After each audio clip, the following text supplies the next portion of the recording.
Welcome to One on One with Mitch Lafon. I'm Russ Dwarf, and now here's your host, Mitch Lafon. Yeah, good day, Russ. Wasn't that fun? That is fun, Mitch. You get to do the intro now. Yes, I do. I get more responsibility in the one-on-one podcasts. Well, I don't know. We'll try it this way. It seemed weird that I was introducing myself. Well, let's just see how this works out. What do we have on tap today? Yeah, let's get right to this. We've got a triple header, so that's why we don't want to waste too much time and get right to the good stuff. We've got Rachel Bolan of SKID Row. Yes. Which is always exciting. Eric Brittingham of Devil City Angels. Which is a band with Rikki, Rockett, and Tracii Guns. Of course, Eric being the bass player for Cinderella. And we have got great Quebecois talent, a band called Grim Skunk that have been around since 1988 and are playing the HEAVY Montreal Festival this year. And I guess I should mention that the festival is our sponsor here. And of course, HEAVY Montreal takes place August 9th and 10th in beautiful downtown Montreal at Parc Jean Drapeau. And this year features Slayer, The Offspring, Lamb of God, Anthrax, Twisted Sister, Grim Skunk, of course, and who else, Russ? Kiss? No. Metallica. That's right. I know that is your other Kiss. Right. Now, they're actually, when it comes to live shows, Metallica are my absolute favorite. You don't go to many shows where the fans not only sing along to the lyrics, but they also sing along to the guitar riffs and stuff. You get that at Metallica. Well, you got to hand it to them. They're definitely have a massive legacy, and they bring the good metal. Yeah, and at HEAVY Montreal, I think they're expecting like 55,000 people or something for that show. So it'll be killer. Amazing. Killer. And speaking of shows, today we have Rachel Bolan, and he will be in Montreal on August 19th at Théâtre Corona. And I have 2 tickets to give away to that, so just keep listening to the podcast to see how to win. They're also in Ottawa on August 17th. I have nothing to give away for that. I just thought I'd mention it because I'm going to be going to both shows. But you've had some touring history with SKID Row. We did. We toured. We did Canada in I think it was '92. The Slave to the Grind tour with SKID Row and Pantera. Actually, they were young upstarts at that point, but they're an unknown band almost. They pretty much were, and we. But we have a bit of a connection with the old SKID Row because Sebastian was a kid around town that used to hang around and come and see us and stuff like that, and so it was a fun tour. I remember that. That's about all I can remember, or all I can tell. Didn't you babysit him or something? Wasn't he like young enough that he'd come over to your house actually? He would call the house, but a funny story when we'd be rehearsing and Sebastian would show up and he was. Everybody knows he's a very charismatic cat and everything. There's a lot of people have difference of opinion about Sebastian, but anyways, he's a rock and roll dude that he passionately loves rock and roll. But he would always, be coming over and shooting the shit, and we'd think, oh, this guy's bullshitting, and he showed up one day and said, oh, I joined this band and Bon Jovi is paying us to rehearse or whatever. And we're like, oh yeah, and he pulled out a check, and it was from John Bon Jovi. So that was his first initial thing with SKID Row. How many numbers were on that check? Was it like $200, or was there a few more zeros? It was one of those oversized checks, like when they come, clearance house comes to your door. Yeah. Oh, that's good. But that's some good old trivia. That said, the band has Johnny Solinger now, and he's been in with them for easily 15 years, if not more. And I absolutely love him. I think he does great with the new band. And of course, they've got their new album, which is why I was talking to Rachel, Rise of the Damnation Army, United World Rebellion, Chapter 2. Just hold on a second. I got to catch my breath after that. Man. Oh, my Lord. Now, the irony here is that the title will take you about half an hour to read. But it's only like a 5-song EP, so you'll actually finish the music before you finish reading the title. Oh, I think it's a great idea what they're doing with this, and Johnny is a great singer, and we did date with them in Montreal. Montreal that you were there. Yep. But 2003, too. Yeah, that was a great. That was a fun night as well. Yeah, Great band. All in all, a really really solid band. That delivers the goods. Well, actually, they actually covered that song "Delivering the Goods" back in the day. But you're talking about what they're doing now. They've recorded, 12 or 13 songs or so. But instead of putting out one album for here's 13 songs and then that's it, they're actually putting out an EPs of 4 or 5 songs at a time. They're doing 3 different packages that way, and that's a good way to sort of tour and keep some new music coming and keep things going. And I think a lot of the fans these days don't have the attention or the patience or the time, quite frankly, to sit through 17 songs. So you get 4 songs, you go, oh yeah, let me throw that in the car while I drive down to the mall.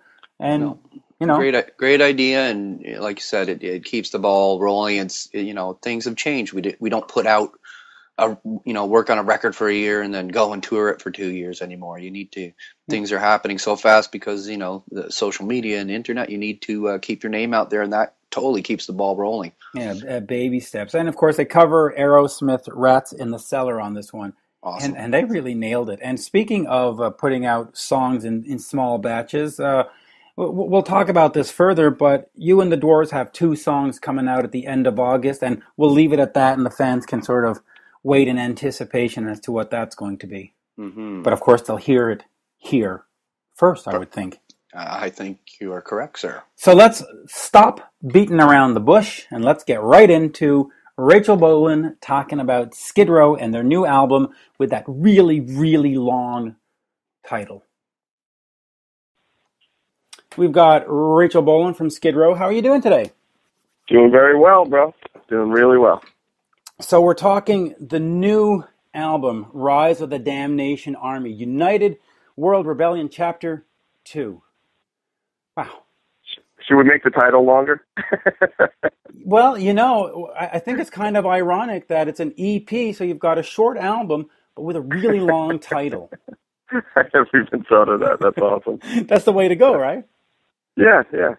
The one thing that I ask artists about these days is making an album, a long play, the 12 songs, is that a lost art? Or is it a dying art? I don't know. It may be. This is something that we never did before. So, we tour so much, and then one day we were backstage and said, when was the last, we got to put out new music. When was the last record out? And it ended up being like 6 years at that point. Mm-hmm. So we said, well, let's, someone mentioned EP, I forget who, and we're like, well, let's do a series of them. And it seems we're not the first one to do it, obviously. I think Down is doing it, and a couple other bands are doing it as well. And it's just a really fun way of doing things. And in this day and age, it's just like information overload. Either it's CDs coming at you, or movies, DVDs, or video games, or whatever. And we were worried about it just coming out and quick burn, and touring on that for a year or so, and then just done. So we said, well, let's make 3 small bodies of work that end up being one large body of work. So it's not a concept, but it's all 3 EPs are themed the same, have a theme to it. So it's just one of those things that is it the wave of things to come? I don't know. And are we going to continue doing it this way? I don't know. But for right now, it's really fun. And from a songwriter standpoint, it's a lot of pressure off you. And from a band standpoint, it keeps you out on the road a lot longer. Yep. And doing more gigs. So it's kind of a win-win for fans. They don't have to plunk down a whole bunch of money for an album. They could keep the $20 and spend $7. So it's I think it's a win-win for everyone involved. You mentioned it's part 2 of 3. At some point, will there be sort of a one album with all 15 or 20 songs on it, or is it really just going to be 3 EPs? Don't know. I mean, I know we're going to eventually put out a DVD, but it'll probably just be the 3 separate albums, 3 separate EPs. But you can obviously make a playlist on iTunes, so it'll you can make it into one album. Yeah. Yeah, that's the one thing that sort of has changed everything. Back in the day, to get this playlist or compilation, you had to wait for the record company to decide what 10 songs made a greatest hits. We don't have that anymore. Now you can just plunk it down and make your own playlist. Yeah, you spend all that time, coming up with a running order, and now it's like people could change it and do whatever they want with it. It's cool, and it's a bummer at the same time, because you like the flow that you put together on, whether it be an EP or a full length or whatever. You put a running order for the flow of things, but it's a new age. It's a new way of doing things. Johnny Solinger's been with you since 1999. Absolutely great vocalist, and yet a lot of people seem to overlook him. What are some of Johnny's better qualities or best qualities? Well, he's very versatile. Is one. Anything we throw at him, he could sing, and he has a different approach. It's a rougher approach to things, and I guess coming from the South, there's that Southern soul that he has inherently, and it's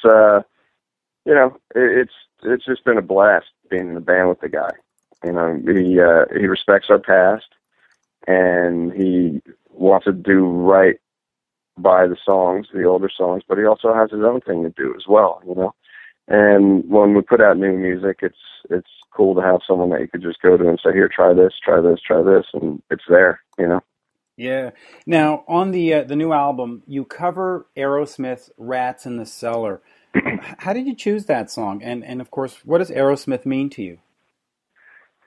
Well, Aerosmith meant a lot. Growing up, I was born in the 60s, and then growing up in the 70s is when I really started discovering music, everything from the Ramones and Aerosmith and AC/DC and Kiss, and it goes on and on and on. I'm the fourth out of four kids, so I had, 3 other record collections to pilfer. So Aerosmith meant a lot. They were the first band, I should say, like American hard rock band outside of Kiss that I really latched onto. And Rats in the Cellar, that song, just all the covers that we do just kind of fit the same theme, of United World Rebellion. And it's really hard to pick a cover that a million bands haven't already recorded. So I think Snake had mentioned Rats in the Cellar, and we were like, yeah, let's do it. And then Johnny wanted to do a Queen song, but I think he wanted to do Tenement Funster, but it was covered by about 5 other very popular bands. So I said, let's try Sheer Heart Attack, and we got in there and played it, and we're like, oh yeah, this is us. This works really good. It's a great song. Now, you obviously toured with Aerosmith back in the 1990s, and that's in fact the first time I met you. You were playing in Ottawa in January of 1990, and you were at the mall with a couple of the guys getting like a slice of pizza or something, and that's where I bumped into you. Tell me a little bit about that tour, the Pump Tour, because the band was still sort of breaking through at that point. Yeah, to walk down the hallway and just have a casual conversation with Tom Hamilton, the guy's one of my biggest influences, have a conversation, just, what did you guys do last night type of thing, it blew my mind. It totally blew my mind. Like, we went out with Bon Jovi, we knew those guys, they were friends of ours already. The Motley Crue thing was cool. Then, Motley Crue was right after Bon Jovi, and that was in Europe. But then when we came home and started Aerosmith, it's like, okay, now these are the guys that, got us to do what we're doing now. So it was a different ballgame altogether. And just being able to watch them every single night and become buds with them, and like I said, just have casual dude conversation and not, just like, dude, I worship you, or anything like that. It was really cool, and it's funny because I saw them. We played Hellfest in France, and I saw them. I know Brad. I spoke to Brad since then and now, but like the other guys I haven't seen for years, and it was just really cool. They were like, hey, yeah, come on in, how you doing? And such down to earth guys, and it's always cool when your idols are cool, you know. It really is. Because you get nervous. Like they always say, don't meet your idols because you'll be disappointed. Well, it's not the case with those guys. Not those. You know, you mentioned the Bon Jovi tour, and it didn't end the way it should have because of the drama that was in the band at the time. Have you had a chance to make up with the Bon Jovi guys? Have you talked to John or Richie in the years since and said, hey?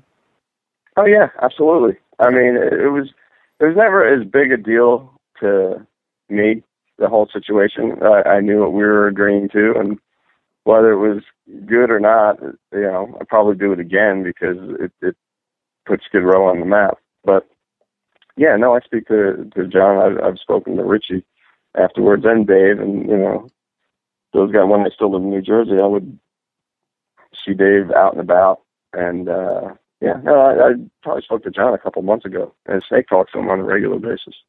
Oh, actually, speaking of Snake, he also does management, and he's over at McGee Entertainment. How does that affect the ability to record albums and the ability to get on tour? Is it more difficult, or is it his schedule flexible enough? No, his schedule is flexible. He moved back to the East Coast, so he could do what he does from anywhere, and he doesn't. You know, the bands that he manages are established to the point where, you know, they're self-sufficient. They have good tour managers that could take care of the day-to-day out on the road. So he doesn't really have to be there for everything. So it hasn't interfered in years, you know, because he has such a great working relationship with these bands, and it you know, that affords him to go out on the road and play 100 shows a year, you know. Now, you know, he does the management stuff. You did the racing. Are you still doing the racing, the car racing? I haven't raced in a long time because of how busy the band's been. Okay. And I had to take some time off because I had a herniated disc.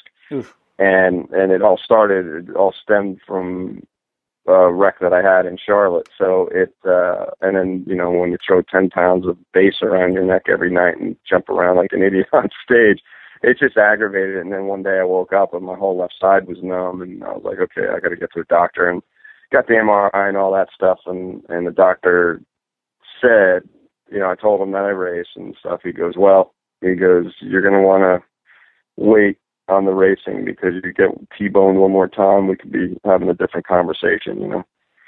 So I haven't raced in a while, to answer your question, but I'm itching to get back to it. Yeah, it must be fun to get back. Now, you said the band's been really, really busy. You know, other than the album, let's talk a little bit about the tour. So you're heading out, or you're on the road now. You're coming to Montreal August 19th. You know, as time passes by and as you get older, does it become more difficult to hit that stage, or do you still have that same youthful energy hitting the stage? You know what? It's sometimes it's like anything when you do it day after day after day, and the travel involved is the part that wears me out personally the most, you know. But there's days where you get up and you're just like, man, I don't think I'm going to have enough energy, you know. And in your head, you're like, okay, I'm gonna get through this, and hopefully I'll do all right. And then you get out on stage and you forget about all your ailments and whatever hurts, and you go out there and you do it, and you know, it's such a part of us. And me personally, there's times where, you know, we've all played sick because it's not a job that you could really call in, you know. Right. And we've all played sick. We've all played with fevers, with the flu, with broken bones and all that stuff, but you just get through it, you know. And the fact is, we love what we do, and we're afforded this luxury to go out and play. So, you know, we're going to do it. There has to be something seriously wrong for us to either cancel a show or one of us not to play a show, or someone's having a baby, something seriously good, like Scotty Different showed when his son was born. So he missed 4 or 5 shows. So yeah, and that's a valid enough reason. Now, you know, the first 2 albums sort of are the classic Skid Row sound. At some point, are you going to put out, you know, either an EP or not, or a DVD or live album with Johnny singing those songs? Yeah, I'm sure we will. That's been asked for Many years. I guess about 10 years now, and people have been wanting us to put out a live record with Johnny. So, like I said, we're going to do a live DVD at the end of the year, so that's going to be as close to that for now, for a live recording. But yeah, one day we want to definitely put out a live record.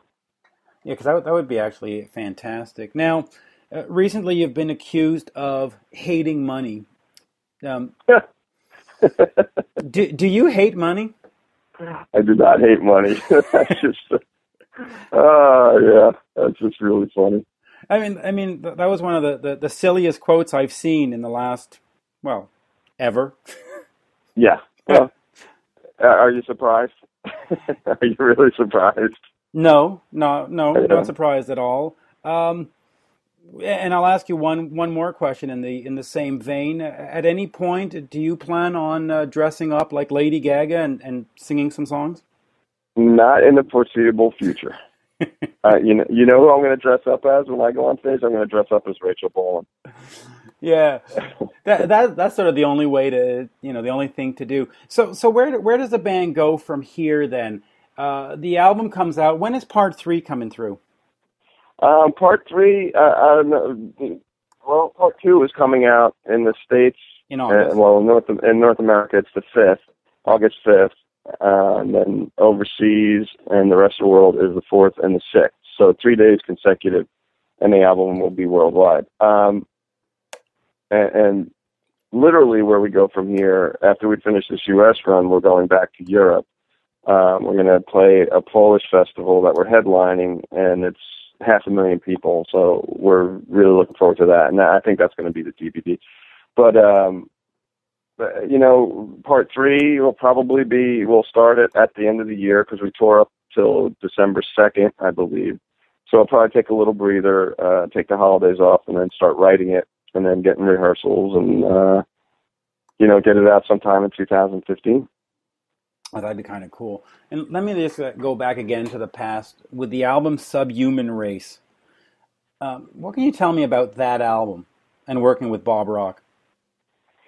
It was, we had never worked with a producer other than Michael Wagner, and they both were completely different. It wasn't what we were used to. Bob is great at what he does. It was an album. The dissension within the band was so thick you could cut it with a knife. It was just, it's one of those, a lot of people like the record, a lot of people don't. I for one, don't like the way it turned out. I don't like the way the songs were rearranged. I thought there was a lot better stuff, but the headspace of the band was really bad at the time too. But, we put it out, and every now and then we'll play a cut off of that record, and it's not something that we hate or we're not proud of because, you put something out. But it was the beginning of the end for a lot of bands, at that time. But for us, it was definitely the beginning of the end. Yeah, I mean, there's some great songs on there like Breaking Down and Beat Yourself Blind and stuff. But to me, it seemed that the mix was way off. You couldn't hear the vocals at all, and it just seemed sort of a very muddy kind of presentation. Who came up with that? Like, how did that happen? You know what? It's probably, I don't want to blame it on one person, but, we just, at that point, we just didn't really care, and the mix, yeah, I do agree. I don't like the mix of that record at all. But it was just one of those things, it's like, let's just get this done. Let's reach our commitment, let's get our commitment, with our record company, and then, see where it goes. But yeah, it was, if there's a lot of songs on there that I really liked before we went to record them, and then I ended up not really liking the way they came out. Yeah, it's too bad because there was a lot of potential in those songs. And then one of the last things, you had a bunch of DVDs back in the 90s, Video Roadkill and all this stuff. Are those ever going to come back out? We've been trying. That's up to Atlantic. We've been trying to get them to release them, but I don't know why they don't. They own our videos, I believe. So that's all in their hands. It certainly would be nice. And then let's end with this. You get bombarded every single day with reunion tour questions. How sick and tired are you of that question? You know what?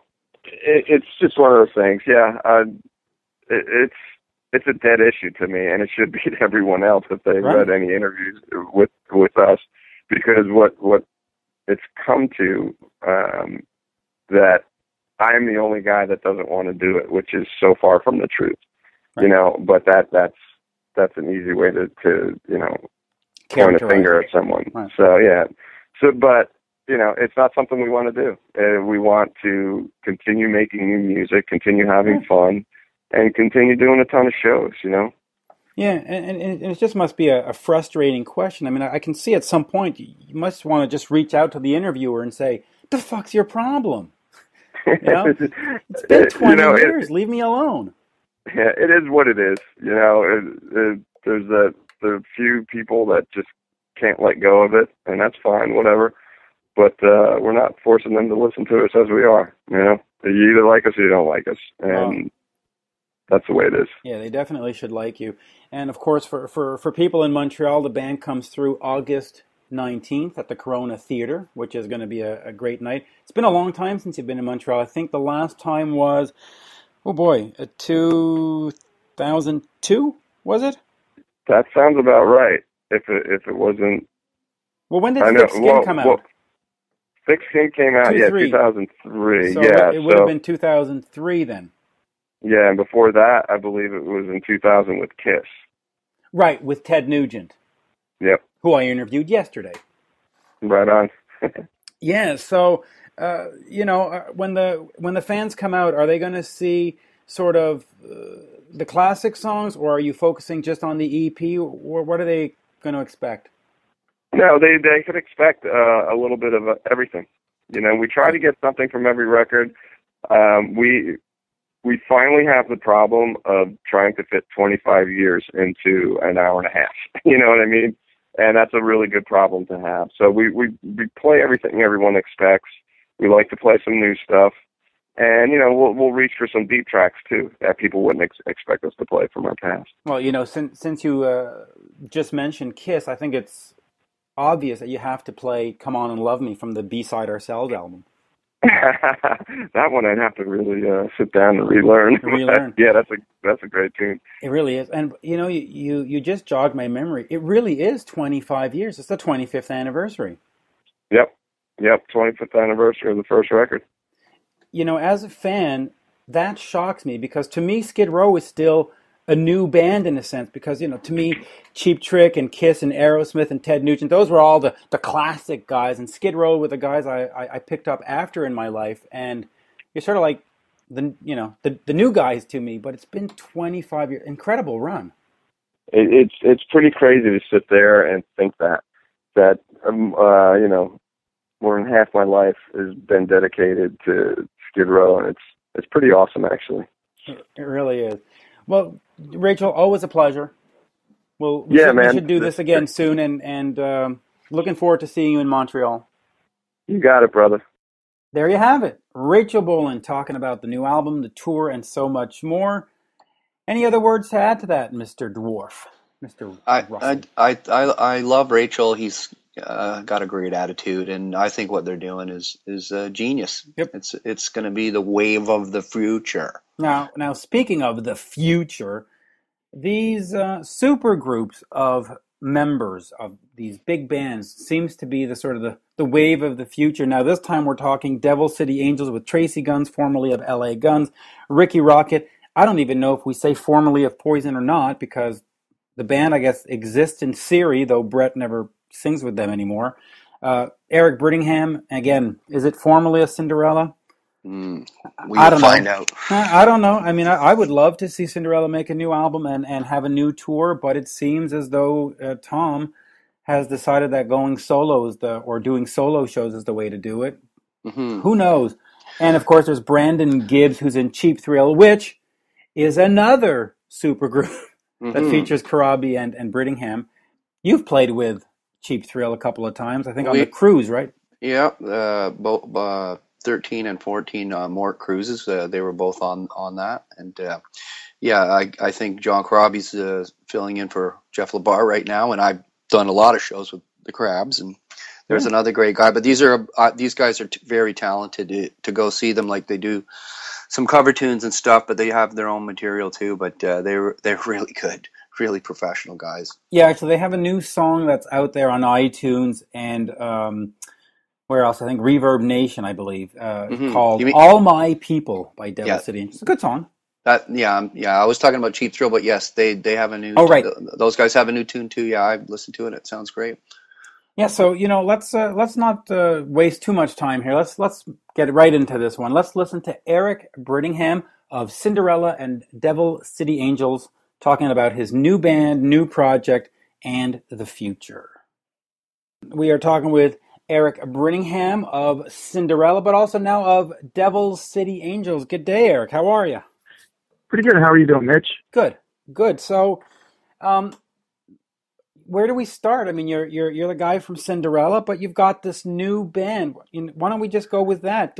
So you've got Rikki Rockett of Poison fame, Tracii Guns of LA Guns fame and other bands, and then you've got the singer Brandon Gibbs, who was in the Cheap Thrill band that you guys had put together. So how did Poison, LA Guns, and Cinderella get together into this sort of super group? This is actually, I guess Rikki, he's Poison hasn't been touring, so he's kind of itching to get out and play. He has his drum company, and he's very busy with Rockett Drum Works, but he wants to play, and like myself, it's your band's like touring. What do you do? I did Cheap Thrill with Brandon, who I worked with years ago with the Gibbs brothers, and actually, ironically, Rikki worked with the Gibbs brothers. He produced a CD for them about 7 years ago. So him and Brandon have kept in touch, and he's been following what he's been doing. And Rikki wanted to put a project together. He did a show a while back with like Tracii Guns. It was like a one-off benefit show, and it worked out really well. And they hit it off good, and they're like, "Wow, we should start a band." And I guess Rikki was like, "Well, I know this guy, the singer guy," and so they called Brandon, and they put it together. And I think they were talking to some like other bass players or whatever, and Brandon was like, "Well, look, I've been working with Eric for a couple of years now with the Cheap Thrill thing," and Ricky's like, "Yeah, I worked with him in Poison."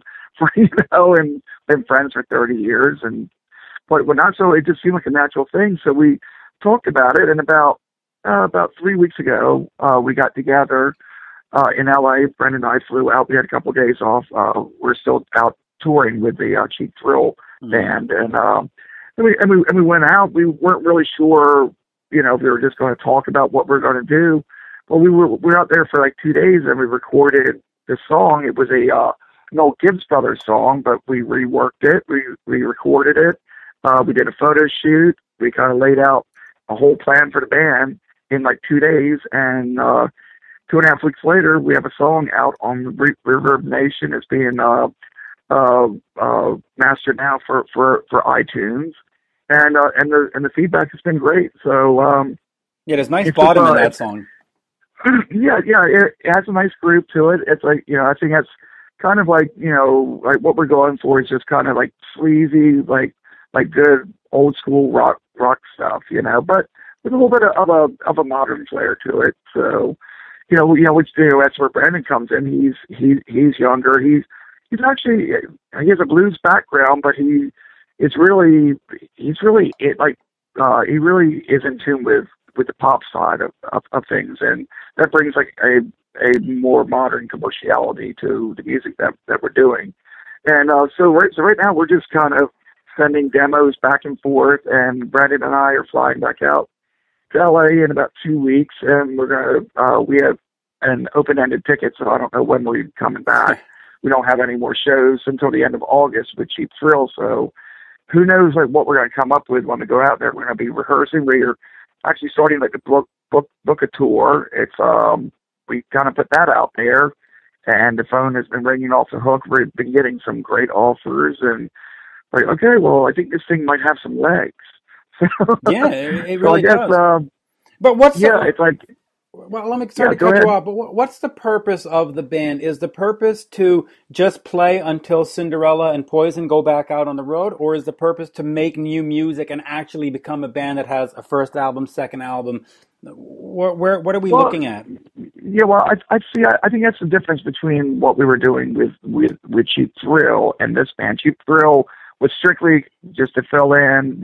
We did acoustic shows and whatever, just to just keep our chops up, make some money, fill the time in between tours. Okay. And but this band, it's like is being approached more of like making this a real viable band, and and of course, like the lot show, we're gonna have to play a song or two from each of our respective bands, but like we're going to be introducing new material all the time, and the way we're approaching it, we're going to just if somebody like presents a song that we all like, we're gonna go. Well, Rikki has a studio, Tracii has a studio. We between the two, like we'll just go like record it, put it out there, see what people think, and like later on we'll compile it all with some more like songs and make an actual CD. Okay, for physical copy CD. So we're just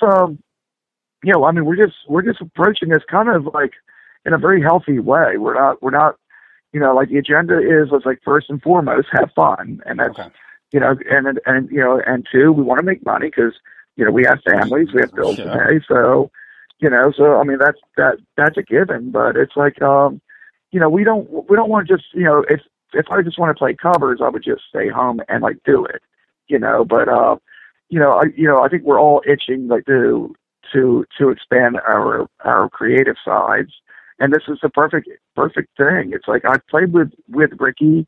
He has a cool groove. He's a great guy. We get along great. Mm-hmm. So like there's good chemistry. I have great chemistry with Brandon.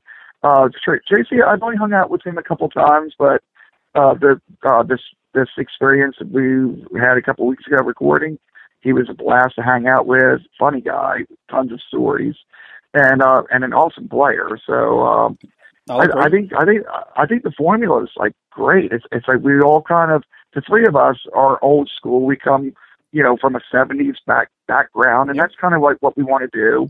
And Brandon, he's a young guy, and being like the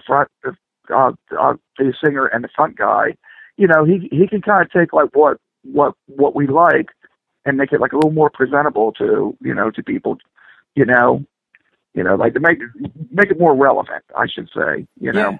Now with so you're going to go with that new approach of you write a song and you throw it up on iTunes, which a lot of bands are doing these days. The concept, the album as a concept seems to have slowly died.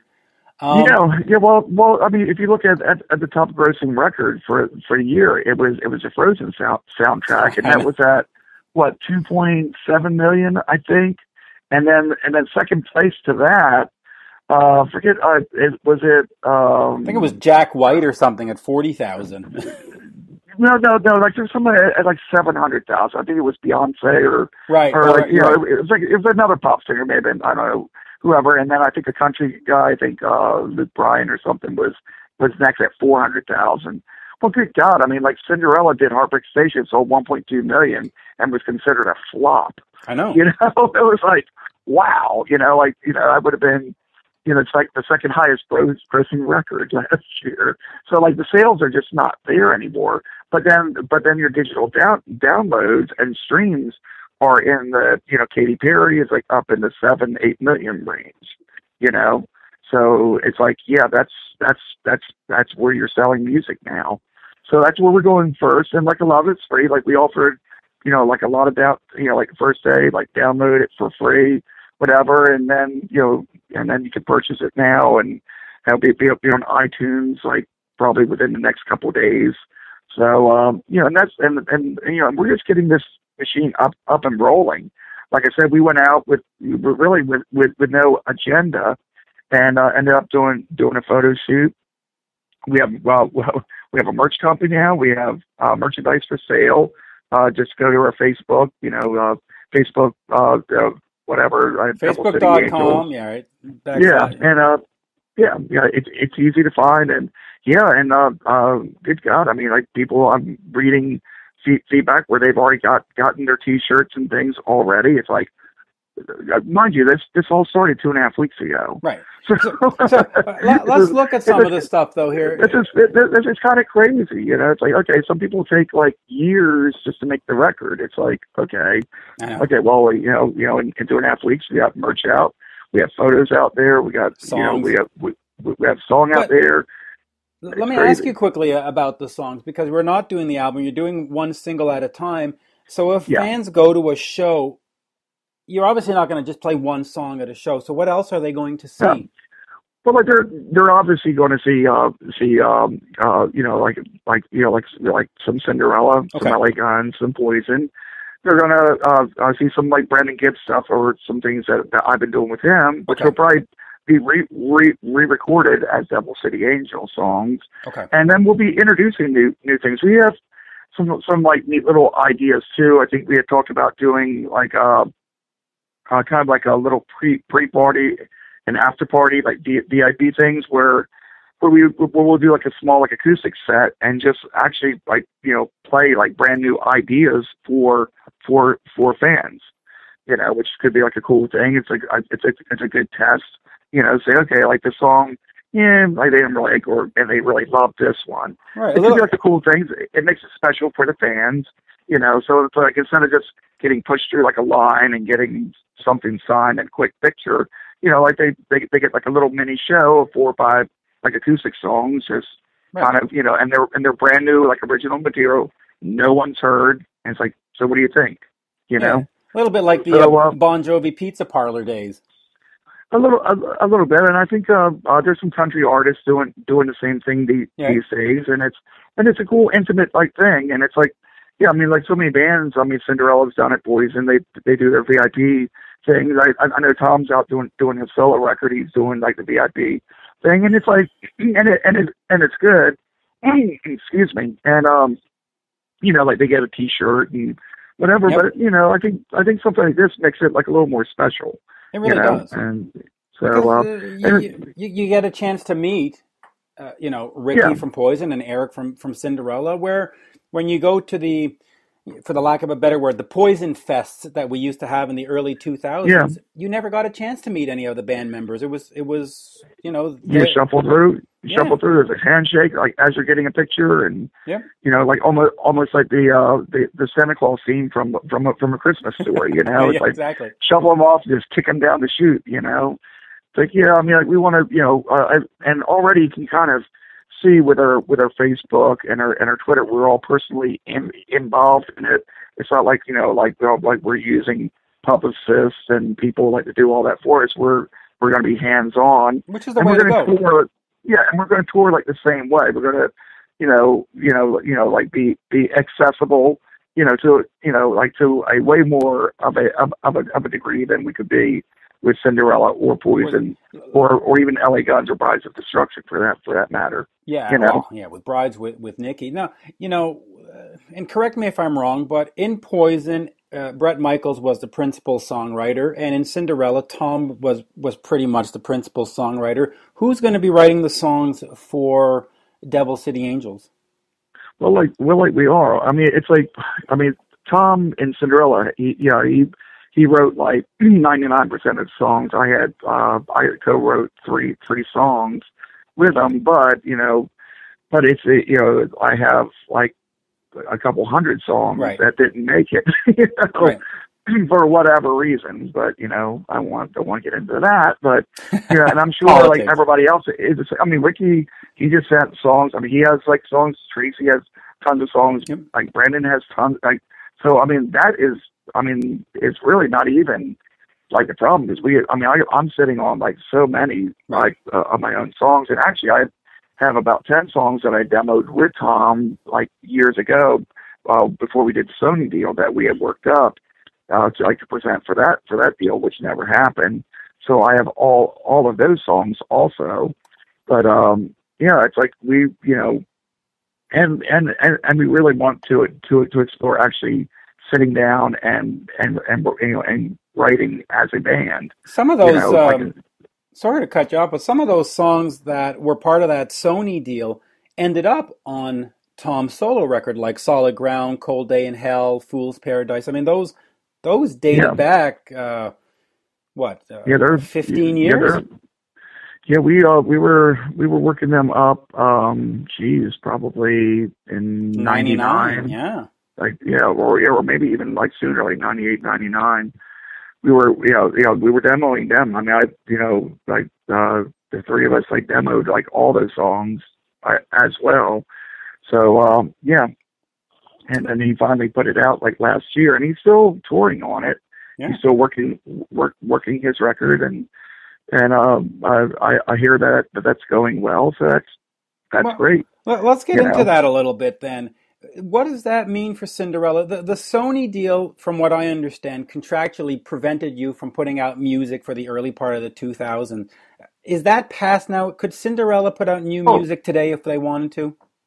Oh yeah, like we could have put out new music from like the early 2000s. Once the court case was settled, right? We were free to do like whatever, which we lost, by the way, right? Which I have no idea why, but. Anyhow, it's like, I'm sure Paola is alive and well in the court system. Let's leave the negativity, I guess, out of it. Let's keep the negative out. So, but is there any talk of you guys getting together and doing a new Cinderella album? No, not at all. I mean, like Tom's just been consumed with working on his solo record, which was taking a lot of that material and other material. Then and recording it as a solo record. So it's got to be frustrating. A little bit, but in the meantime, I did three records with my band Naked Beggars, and and now I'm doing like a new project. So yep. And that's and it's been good, and we worked on original material also with Cheap Thrill. A lot of it was songs that Brandon had, and we reworked them, and we'll probably do the same thing with the Devil City Angels. So there's a good creative outlet there too. Right. So it wasn't all, just like downtime, like and moping. It's like, no, I've been pretty active and also I live in Nashville, so I do a lot of recording sessions here, and that really, and that's challenging, and it keeps your chops up, and and it keeps the creative juices flowing, and I've been just like writing and doing things on my own as well. So and that's why this is a great opportunity. It's like, right, well, cool. Well, maybe I can get some nice stuff on record again. Yeah, and you also did a couple of songs for me on that Kiss tribute, A World with Heroes, which that was fun. Yeah, and it raised over $30,000 for the home, and it's still on iTunes. So every so often, a couple $100 shows up that I bring straight over to the home. So you did, I believe it was Shout Mercy with Troy Lucetta and Jeff LaBarre. Yeah, and I did. Yeah, I did that. Then I did the other one with Ron Keel. Was it Ron? No. Was it? Yeah, right. It was Ron Keel did one, right? Yeah, he did. The other one, Rock and Roll Hell. Rock and Roll Hell. Yeah. Yeah. I did that one too. Yeah. Those, and I got to say, I think the version of Shout Mercy you did, personally, I think sounds better than the one that's on the Kiss record. Now, just because Jeff Paris, the singer, made it sound like Bad Company, it was really interesting. Kind of. Yeah, it really switched it up. And Rock and Roll Hell, wow, boy, Ron Keel and you guys, you just nailed it. Absolutely nailed it. Yeah, that was definitely fun, and like I said, I've done a lot of things like that, right? And like a lot of charity things and stuff, and it's just anything just to keep active, and that's awesome, So now it's like, okay, well, we have an opportunity with Devil City Angels to actually have a real band here, and and we'll just cross bridges as they come, if next year. Which I believe will be like an anniversary year for Poison and Cinderella. So I don't know if we'll take a if we'll go out and like tour, and even if we tour with Cinderella and Poison, the way we would view it is like taking like a 3-month break, from Right. Devil City Angels, Or maybe so it's not it's not a game changer, Cinderella and Poison did a lot of the what I call the Poison Fest in the early 2000s. Maybe you could be the opening band and have Devil City Angels followed by Cinderella followed by Poison.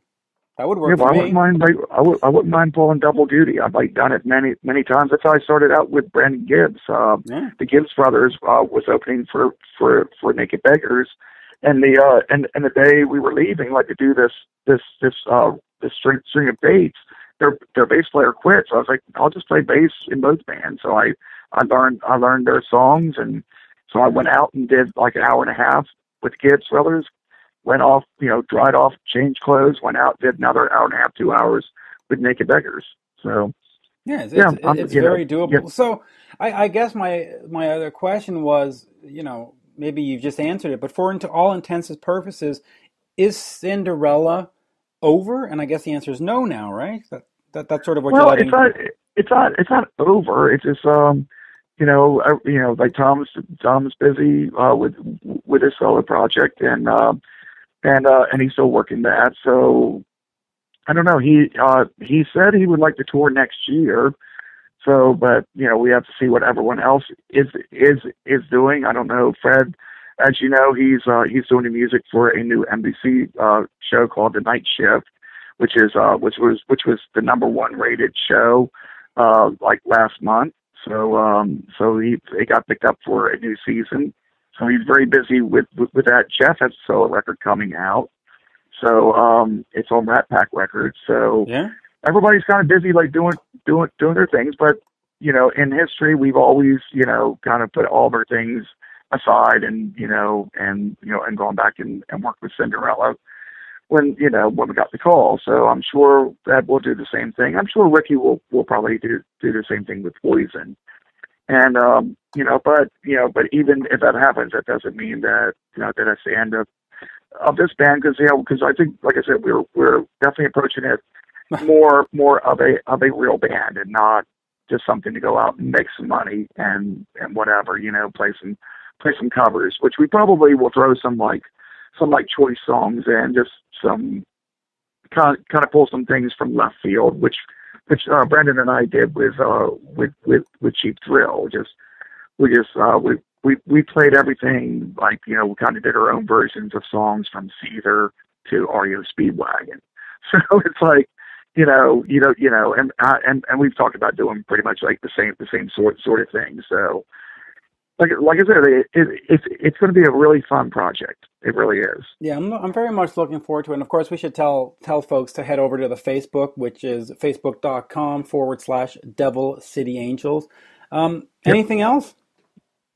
No, we're just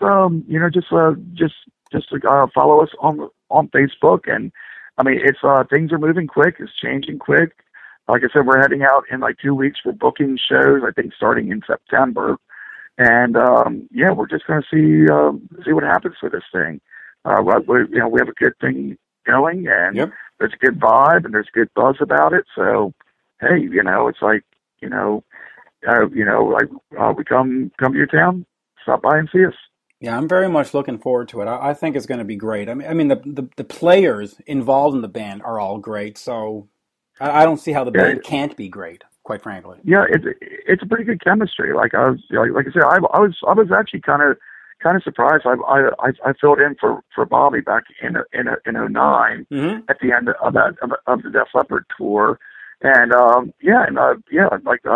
Rikki and I really locked in well. It was like it was a pleasure playing with him, and then I went to his wedding like a few months later, and got up and jammed with him again. I was like, I'd like to play with him. And we had talked about doing something at that time because he was thinking about moving to Nashville, but it never happened. So I think this may be something that was just been kind of like a long time coming, and it finally has come together.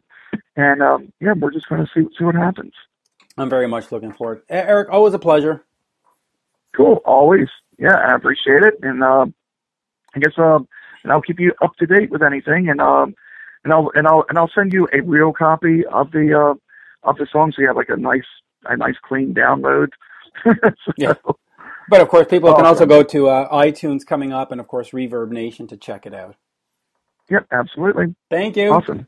All right, thanks, Mitch. Have a good one. And there you have it. There's Eric Brittingham, bass player for Cinderella, talking about Devil City Angels, his new project. And of course, Eric, much like Russ, you helped me out on that Kiss tribute album last year, which was so great. A lot of fun.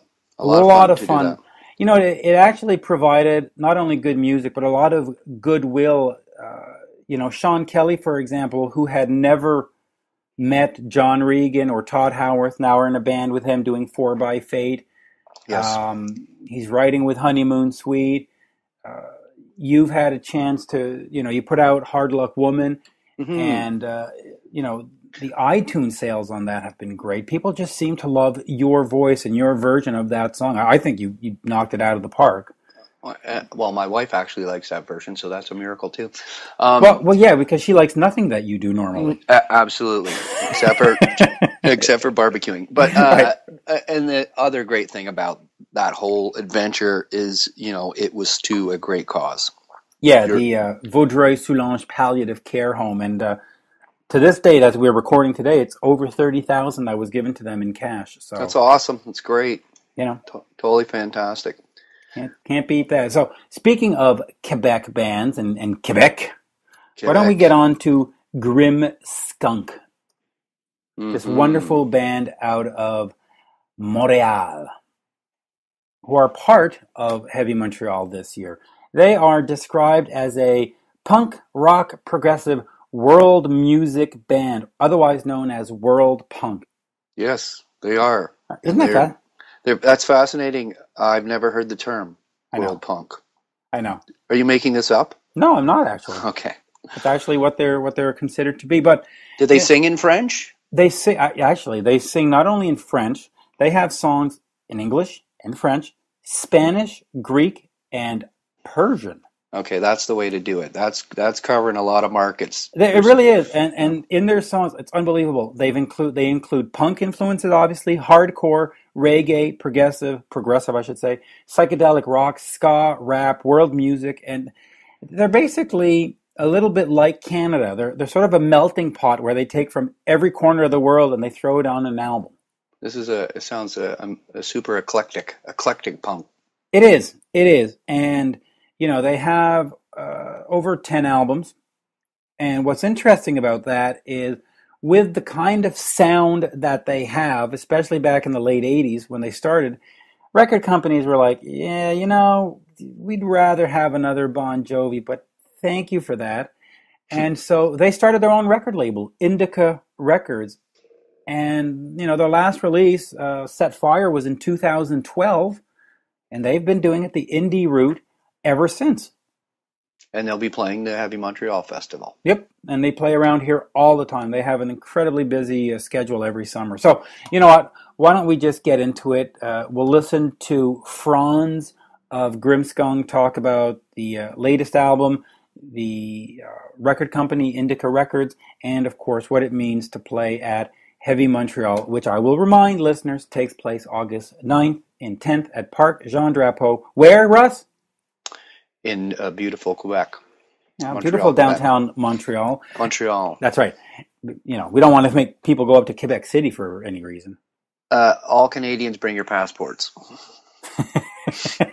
Not yet. And of course, this year features Metallica, Slayer, Offspring, Anthrax, Lamb of God, and everybody's favorite, Twisted Sister. And of course, Russ, your personal favorite, Truck Fighters are going to be there. I know. I love that band. I don't know what it is about them, but man, you're so lucky you get to go and see all these fabulous bands. Yeah, we really are. And of course, you know, you have to thank all the folks that have that are in these bands that have been on the show. Jeremy of Monster Truck, of course, Bobby of Overkill. We've got JJ French of Twisted Sister coming up soon, and you know, what are you going to do? It's exciting. Great stuff. Hopefully the weather's perfect, and it sounds like it's going to be a kick-ass day. It really is. And let's remind folks, keep listening to One on One for your chance to win tickets to Heavy Montreal, and of course your chance to win tickets for Skid Row, which takes place August 19th at the Corona Theatre in Montreal, of course. And of course, being in Montreal, all these tickets are in Montreal, but if one of these bands comes to your town, make sure you go see them. But now, let's listen to Franz of Grim Skunk. So we're talking with Franz of Grim Skunk. How you doing today? Doing great, buddy. Good, good. So you guys have been around since, 1988. Technically, our first jam was 1988, yeah. And the first album was 91. Yeah. So for fans that are listening outside of the Montreal area or outside of Quebec, let's try to sort of explain a little bit what Grim Skunk is. You're a bit of everything, right? There's some punk, there's maybe some thrash, there's some progressive, there's some French, there's some English, there's a bit of everything. So how would you describe your sound? Grim Skunk's probably one of the hardest bands to sort of describe. Right. It's essentially, when we started the band, it was pretty much a blend of punk and hardcore, especially sort of 80s punk and hardcore, mixed with, I guess, acid rock, like psychedelic rock from, the early 70s. That's pretty much sort of where we started out. So you could say it's, I don't know, Deep Purple mixed with Nirvana or punk or something, but it's a lot. There's a lot of other stuff in there as well. Yeah, and you also sing in the different languages. Yeah, we always. I mean, we're from Montreal, and we had some French songs, usually about one or two per album, and whenever we write music that was maybe inspired from a different country or a different place in the world, we would try to make it as authentic or, take the listener to that place. And so we would try to actually sing it in language of the place that the music kind of came from. There was, at one point, we in '98, we put out a record called Field Trip, which had a fair amount of sort of world music influenced in throughout the punk and the metal stuff in there, and they actually termed they coined the term world punk for that record. So there's a little bit of that too. That came from traveling a lot because we toured. We did a lot of touring all over the world on a really DIY level right from the start, and when we'd go to new places, we would sort of absorb the culture and the music and what was happening there, and it usually found its way into our songs on the next record. Yeah, and that's what sort of makes Grim Skunk unique. But the other thing that really makes you guys unique is instead of trying to get signed to a major label, you went ahead and just started your own label, INDICA Records. Sort of, what's the mission statement of INDICA Records? What's the purpose? INDICA Records was founded in 1997. Mm-hmm. The idea at the time was to basically continue to do the DIY independent sort of approach that Grim Skunk had as a band and extend it to putting out our own records for our band and for our friends' bands. But that's pretty much we started the label with $2,000 and 8.5 by 11 photocopies that we would pass out on our gigs. There wasn't much of a business plan, but there was definitely a philosophy, and the philosophy was very, very DIY, very do-it-yourself, very artist-friendly. We had a really cool partnership on the early years of Grim Skunk with an independent label in Canada at the time called Cargo Records. Yeah. And they had done really, really well. And then they sold the company to this goofball from the textile industry who ruined the company in about a year and a half, and the company went bankrupt. So we no longer had a partner, and we did things our way. And it just wasn't really a fit or a home for us outside, anywhere else. So we just figured we'll just continue doing it ourselves, and it gave us the opportunity to help out other bands as well, like friends of ours at the time. So yeah, we just figured, let's just do it, just go it alone, do it ourselves. I do find that interesting, though, because in a sense, the other bands are your competition. So how would you select what bands got to be on INDICA? Was there any sort of, it has to be punk, it has to be metal, or was it sort of like, if you have cool music, come talk to us? We were always really open-minded. Like, Grim Skunk's music itself was kind of all over the place to begin with. So, that got definitely, transferred onto the, like, I'm the main A&R guy. I'm not the only person, but I was the sort of main A&R guy for the label. And,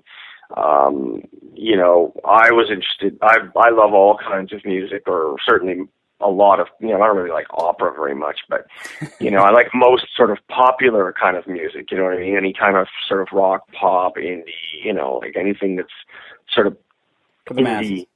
Yeah, like, anything that's sort of like rock or pop based, I'm pretty into. And so were the rest of us. We just listened to music.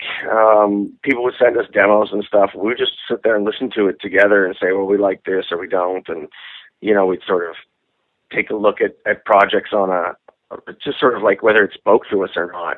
Obviously, when we first started, because of Grim Skunk's popularity and the style of music that Grim Skunk did, we tended to get a lot of, basically alternative rock or punk stuff sent to us. And we tended to tour with those kinds of bands. So we tended to sign mostly bands that were, basically rock bands. Right. That changed over time rather naturally. For example, we, sometimes we'd get a call from friends of ours and go, hey, we played with you guys, 4 years ago in such and such a place in Europe, and we have this new band now, and, do you want to listen to it? And the style of music had changed. They were in a different place at that point, but the music was still great. And we just go, yeah, this is great. Let's do it. So it changed after a little while. But then the first bands we signed were mostly rock and mainly alternative or heavy rock bands. Yeah, you see. Now, let's go back here for your own records. The last one that was released on INDICA was Set Fire. Is there plans for more? Yeah, we're already writing.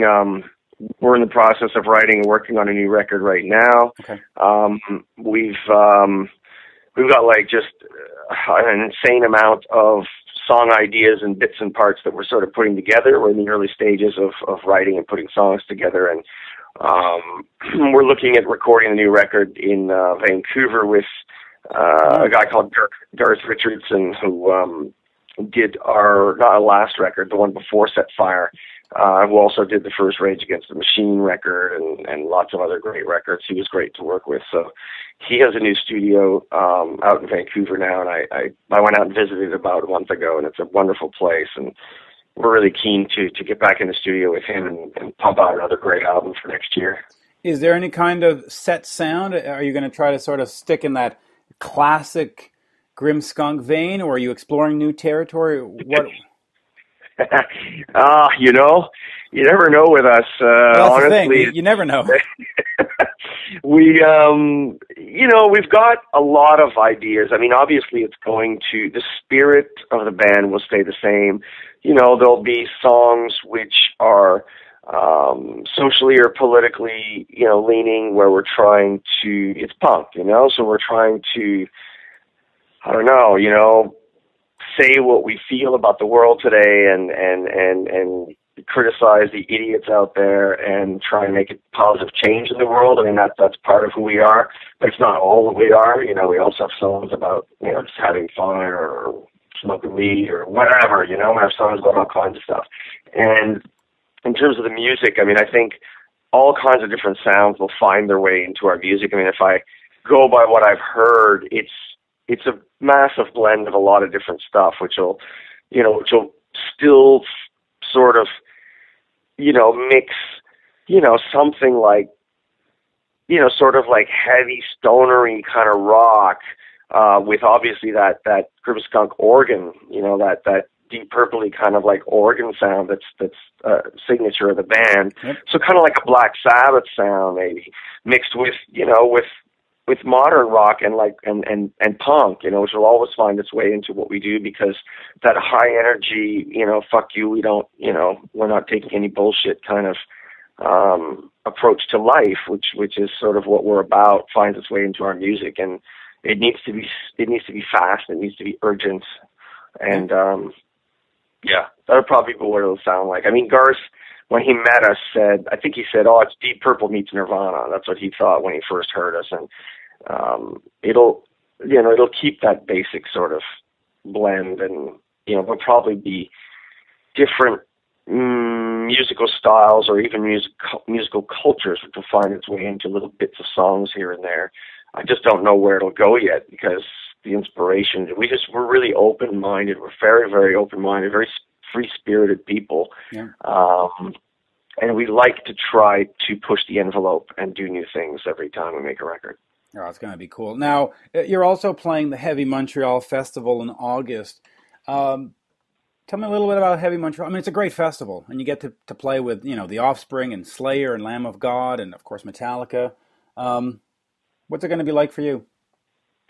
We've played it once before, and it was brilliant. We just had, for some, there are just nights where, everything just sort of falls into place, and there's just a great vibe going on. When we last played Heavy Montreal, there was a real connection with the audience and with the moment. I think it was like a nice hot day, but there was this beautiful breeze blowing in. It's right on the site's right on the water, on the St. Lawrence, the banks of the St. Lawrence. That's right, and it was just, I don't know, there was something really magical happening, and it was amazing for us, and the crowd was going insane. And I just remember saying, there was so much energy. I could see the Jacques Cartier Bridge, which is not very far from the site, and I could just see the bridge over the crowd, and I just thought, I was like, scream louder, man, let's shake the fucking bridge, and everyone was just going crazy, it was just really good. So I suppose I would just hope for another great moment like that. And, I think that what's really cool about festivals is that there's a mix of all kinds of music and all kinds of bands, and people get to sort of they get to experience a lot of different kinds of music in the space of one day. And, that's what makes festivals special. So I guess our idea is to just be unique and be ourselves and be a part of a bigger thing during a festival. Because when you do your own show, you're trying to do your thing exclusively and create a whole night. Whereas at a festival, you're trying to create a moment within a whole experience of a day. That's a good way to put it. And what I also appreciate of the Heavy Montreal Festival is that they don't step on the bands. You really get a chance to go from one set to another and see all the bands, whereas in other festivals, they got 5 bands playing at once, and you're just like, crap, I just missed 4 bands I wanted to see. It's funny. Yeah, it's funny you mentioned that, because we were just playing another festival called the Rock Festival, right. Rock Fest in Montebello a couple of weeks ago. And which is also, a really cool event with lots and lots of great bands. But the one thing that was a bit of a bummer there was exactly that, was that there was, there was usually 2 or 3 bands playing at once, and people were writing to us saying, I'm coming to see you, or saying, I'm really sorry and I really want to see you, but, Danzig Doyle is playing and I have to go. And I was like, dude, I'm the biggest Misfits fan, anywhere. So, no worries. I get it, But you're sort of people, you feel like they're torn sometimes, which is, it's a bit annoying. A bit of a drag sometimes, yeah. I just had the same experience at the Ottawa's Blues Fest. I was out there to see a friend of mine in the band Foreigner, and Foreigner was playing, and they had Don Felder playing behind him of the Eagles. And during the slow songs, you'd hear the other music sort of bleeding in, and you're like, I can't be listening to 2 separate shows at the same time. Who organized this nonsense? But well, I mean, it is what it is, right? I think festivals have grown to a certain point where they're trying to, like I said before, they're trying to offer sort of a diversity, a lot of different things for a lot of different tastes. Right. But at the same time, what's happening is, you're also kind of, at times you're, how would I say it? You can be sort of. You're stuck in the middle of you're stuck in a sort of a tornado of music, and you sort of got to figure out. Yeah. And I think that you're bringing down the level of the quality of experience of each individual thing to try to make the whole thing right. more things. You know what I mean? So each individual thing can be a little less good. But that's what makes. I was sorry to cut you off. Trade-off. But that's what makes Heavy Montreal so great, is that they don't do that. They've got two stages set up next to each other. One band plays. The other stage is getting set up. Whoop, they finish. Other stage lights up and let's go. So they keep it moving, but they don't step on each other's toes. And that's the signs of a well-run festival. Yeah. Yeah. Agreed.